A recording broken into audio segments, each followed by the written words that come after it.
Every reel starts from an article. In this tutorial, I take a real Substack post and let the kit pull everything it needs out of it, text and images, in one step. At the top of the app is the source field. I paste the link to my post. It works with any public Substack URL. If you would rather not fetch, you can also drop the raw article text straight into the box below. I hit fetch.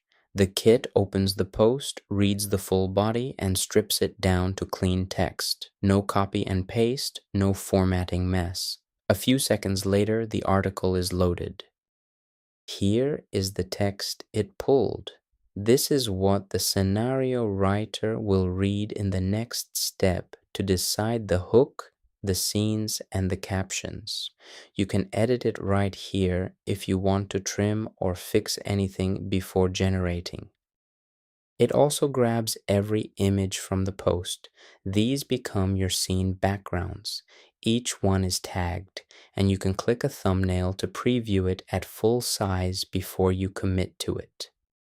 If an image does not fit the reel, hover it and remove it from the pool. Whatever stays here is what the scenes can pull from. Curating this now saves edits later.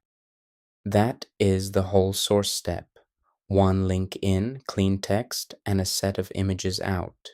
In the next tutorial, I turn this raw material into an editable scene by scene scenario.